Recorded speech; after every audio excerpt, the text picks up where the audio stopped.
Hello subscriber. तो आज हम स्टार्ट कर रहे हैं अपने चैप्टर नंबर 14 का क्वेश्चन आंसर। इसके पहले मैं बाकी क्वेश्चन आंसर आपको दे चुका हूं। अभी तक आपने नहीं देखा तो डिस्क्रिप्शन में और कमेंट सेक्शन में जाइए, वहां पर प्लेलिस्ट अवेलेबल है। तो ठीक है, और मैं इसके एक्सप्लेनेशन भी करा चुका हूँ। तो फिर बढ़ते हैं अपने क्वेश्चन आंसर की तरफ। चैप्टर का नाम है element, compound and mixture. Then हमारा फर्स्ट क्वेश्चन है फिल इन द ब्लैंक्स। जो ग्रुप ए और ग्रुप डी दिया हुआ है ना, ठीक है। तो चलते हैं डायरेक्ट इसके आंसर की तरफ। तो ये आ गए हम उसके आंसर की तरफ। तो फर्स्ट आंसर आपका स्टेनलेस स्टील, वो किससे बनता है? एलॉय से। सेकंड आपका है सिल्वर, सिल्वर जो है वो मेटल है। थर्ड आपका जो है भजनी मिक्सचर फ्रॉम माइलिंग्स है, ये आपको मिक्सचर के साथ जोड़ना है। फोर्थ है सॉल्ट यानी नॉन मेटल। फिफ्थ है कोल यानी element. Six hydrogen non metal. फिर बढ़ते हैं अपने नेक्स्ट आंसर की तरफ। देन आपका नेक्स्ट क्वेश्चन है right the name of element from the following symbol. ये कुछ सिम्बॉल दिए हुए हैं, आपको इनके एलिमेंट्स के नाम लिखना है, ठीक है।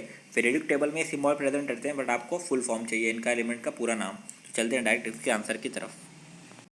देन ये आगे हम उसके आंसर की तरफ। आप यहाँ से पॉज करके आप इसको कॉपी कर सकते हो। जेडन क्या होता है? जिंक होता है। C D cadmium. X E xenon. B R bromine, है ना, ये सारे आप कॉपी कर लो। देन नेक्स्ट है आपका question number third. What are the molecular formula of the following compound. कुछ कंपाउंड के नाम दिए हुए हैं, इनका मॉलिक्यूलर फार्मूला कैसे लिखेंगे वो आपको बताना है। तो मैंने आपके लिए लिख के रखा है, चलते हैं डायरेक्ट उसके आंसर की तरफ। देन ये रहा आपका answer. Hydrochloric acid HCl, sulphuric acid H2SO4, sodium chloride NaCl and glucose C6H12O6। तो फिर बढ़ते हैं अपने नेक्स्ट आंसर की तरफ, क्वेश्चन नंबर 4 की तरफ। देन क्वेश्चन नंबर 4 हमारे पास है गिव रीज़न। सबसे पहला क्वेश्चन है butter milk is churn to get butter, ठीक है। तो इसका आंसर हम देख लेते हैं।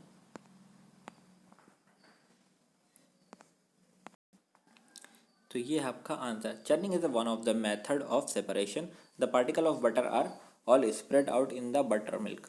Bye stirring they aggregate due to centrifugal force and form on solid lump to separate the butter milk is there for churn. इसको घुमाते हैं ना तो वो साइड में आके पूरा जम जाता है। सेंट्रीफ्यूगल फोर्स जैसे होता है ना, सेंट्रीफ्यूगल फोर्स होता है जब कोई चीज़ आप घुमाओगे तो साइड में तरफ खींचेगी, ऐसी तरह ये जब इसको घुमाते हैं साइड में आके पूरा बटर जम जाता है। फिर बढ़ते हैं अपने नेक्स्ट आंसर की तरफ। नेक्स्ट आंसर है हमारा, ये आप यहाँ से कॉपी कर लो। The ability of substance to stick the stationery filter paper. फिर बढ़ते हैं अपने नेक्स्ट आंसर की तरफ। ये हमारा answer number C. A wet cloth is wrapped around a water storage container in a summer. क्योंकि उसके मॉइस्चर की वजह से वाटर पूरा ठंडा रहता है, ठीक है। वो बाहर से नहीं तो क्या होगा, ऐसे पूरा मॉइस्चर वो खुद ही खींचता रहेगा। बट अगर आप वेट क्लॉथ लगा लोगे तो जो हीट है ना वो वेट क्लॉथ से मॉइस्चर खींच लेगी, बट पानी आपका ठंडा रहेगा जो अंदर आपके मटके वगैरह में है। देन आ गए हम अपने क्वेश्चन नंबर 5 के पास। एक्सप्लेन द डिफरेंस, हाँ, डिस्टिंग्विश बिटवीन टाइप है। तो चलते हैं डायरेक्ट इसके आंसर की तरफ। पहला क्वेश्चन है मेटल एंड नॉन मेटल, और उसके बाद और अलग अलग क्वेश्चन है, सब हम देख लेंगे। टोटल 4 क्वेश्चन है। देन पहला क्वेश्चन है हमारे पास metal and non metal. Metal have a lustre, non metal have do not have lustre. Metal are malleable, non metal are do not malleable. मतलब लस्चर मतलब उसके अंदर शाइनिंग प्रॉपर्टी है, मेलेबल मतलब वो खींचा जा सकता है। मेटल डक्टाइल अगर प्रॉपर्टी है उसके अंदर। मेटल और नॉन मेटल की अलग अलग प्रॉपर्टी होती है। मेलेबल क्या होता है, जिसका उसको पीट के शीट जैसा बना लोगे ना तो बन जाएगा। बट आप सोचो मिट्टी को आप शीट जैसा पीट पीट के बना सकते हो क्या? नहीं ना। तो ये आप यहाँ से देख लो। और प्लीज़ अगर आपको ज़रा भी ब्लर दिख रहा हो ना तो ऊपर से जाओ, वो जो 3 डॉट है ना वहाँ पे क्लिक करो और क्वालिटी के ऑप्शन में जाके अपना क्वालिटी बढ़ा लो। फिर बढ़ते हैं अपने नेक्स्ट आंसर की तरफ। नेक्स्ट है मिक्सचर एंड कंपाउंड। ये दोनों का डिस्टिंग्विश बिटवीन है। देख लो यहाँ से, पॉज कर लो, कॉपी कर लो। फिर बढ़ेंगे हम अपने नेक्स्ट आंसर की तरफ। देन ये आपका नेक्स्ट आंसर है एटम एंड मॉलिक्यूल। दोनों का डिफरेंस दिया हुआ है, देख लो यहाँ से, कॉपी कर लो। फिर बढ़ेंगे अपने नेक्स्ट आंसर की तरफ। नेक्स्ट क्वेश्चन हमारा separation by distillation, separation by separating funnel. दो अलग अलग मेथड है, सेपरेशन का ही मेथड है। एक हमें डिस्टिलेशन मेथड से करना, डिस्टिलेशन यानी छान के, है ना, सॉल्यूट, और उसको अलग अलग छन्नी से छानते हैं, उसको बोलते हैं डिस्टिलेशन। और सेपरेशन ऑफ फनल, है ना, टू में लिक्विड होता है, उसको सेपरेट करेंगे एक फनल के थ्रू। और डिस्टिलेशन में क्या करते हैं ना, नीचे से हीट प्रोवाइड करते हैं, तो जो लिक्विड होता है ना सॉल्यूशन, उसमें से क्या होता है, जो पानी होता है भाप बन के वो पूरा उड़ जाता है, और जो लास्ट में आपका सॉलिड पार्टिकल बचता है वो बच जाता है। बट फनल में क्या होता है, जो छन्नी सेपरेशन जो फनल से होता है, छानते हैं तो पानी नीचे गिर जाता है, और जो भी आपका बचा हुआ सॉल्यूट होता है वो आपकी छन्नी में बच जाता है। द नेक्स्ट क्वेश्चन हमारे पास question number 6, write answer the following question in your own word. हमारे ओन वर्ड में लिखना है, ठीक है। यहाँ पर हम देख लेते हैं अपने ओन वर्ड में क्या क्या लिखना है, तो चलते हैं फिर अपने आंसर की तरफ। पहला क्वेश्चन है, how are the compound of mixture separate by simple method, ठीक है। तो ये है आपका पहला क्वेश्चन का आंसर। तो इसमें देखिए आप जैसे आपको दिख रहा है ना, उसको फिल्टरिंग और स्टरिंग, ऐसे 5 मेथड अलग अलग हैं। तो पहले ये 2 मेथड लिख लो, फिर आगे हम बढ़ेंगे अगले मेथड्स की तरफ। तो पहला मेथड है फिल्टरिंग और स्टरिंग दोनों, है ना। तो separate insoluble substance from the solution we use this method, ठीक है। सेकंड जो है वो शिफ्टिंग है, कि शिफ्टिंग मेथड से कैसे करते हैं।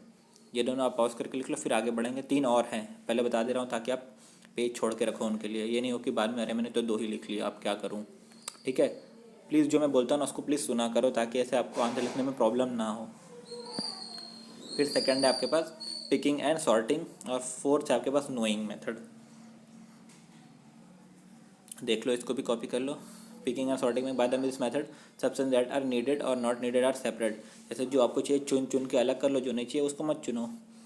फोर्थ जो है विनोइंग, ऐसे लाइट पार्टिकल जो होता है ऐसे हवा की तरफ से, देखा गाँव में ऐसे उड़ाते हैं, है ना। तो जो हवा के थ्रू जो हल्का हल्का पार्टिकल होता है वो उड़ के दूर चले जाता है, और जो हमारा यूज़फुल पार्टिकल होता है वो हमारे करीब रह जाता है। एंड लास्ट मेथड आपका कॉम्बिंग ऑफ विथ मैग्नेट, ये मैग्नेटिक मेथड है, ठीक है। इसमें क्या करते हैं, एक पट्टे जैसा रहता है ना, उसके ऊपर क्या करते हैं अपना जो भी ग्रेन वगैरह है, जो भी मतलब मेथड होता है मेटल वगैरह, उसको डालते हैं और फिर उसको चला देते हैं। तो जो मैग्नेट होता है ना वो अच्छे पार्टिकल को, जो मैग्नेट की तरफ अट्रैक्ट होने वाले पार्टिकल होते हैं उनको खींच लेता है ना, और जो नॉन वेस्ट पार्टिकल होते हैं मतलब वेस्टफुल पार्टिकल, उनको अलग कर देता है। सेकंड क्वेश्चन है, which element metal and non metal compound mixture, आपको बताना है। तो सबसे पहले लिख लो कंपाउंड में ये आता है, ठीक है, और मिक्सचर में ये आता है, फिर मेटल और नॉन मेटल में ये आता है। तो पहले ये लिख लो आप, मेटल और नॉन मेटल में ये आता है, ठीक, और फिर ये आपका कंपाउंड एंड मिक्सचर में आता है।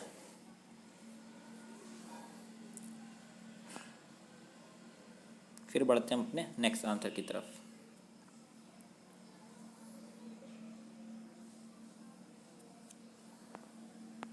नेक्स्ट है हमारा आंसर नंबर सी, आप यहाँ से देख लो, है ना, और स्टॉप करके कॉपी कर लो।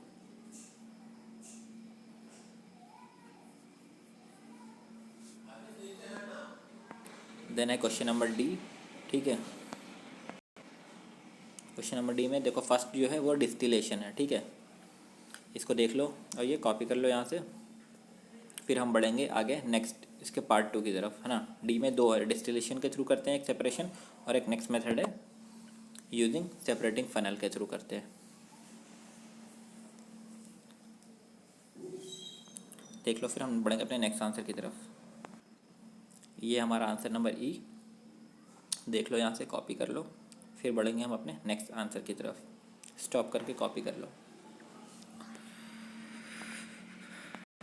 एंड प्लीज़ अभी तक आपने चैनल को सब्सक्राइब नहीं किया तो प्लीज़ चैनल को सब्सक्राइब कर लो, ताकि आगे आने वाले सारे क्वेश्चन आंसर आपको मिलते रहें और सारे एक्सप्लेनेशन मिलते रहें, जो कि मैंने सारे एक्सप्लेनेशन करके कमेंट सेक्शन में और कहाँ पर डिस्क्रिप्शन बॉक्स में प्लेलिस्ट डाल दिया है, सारे प्लेलिस्ट डाल दिया।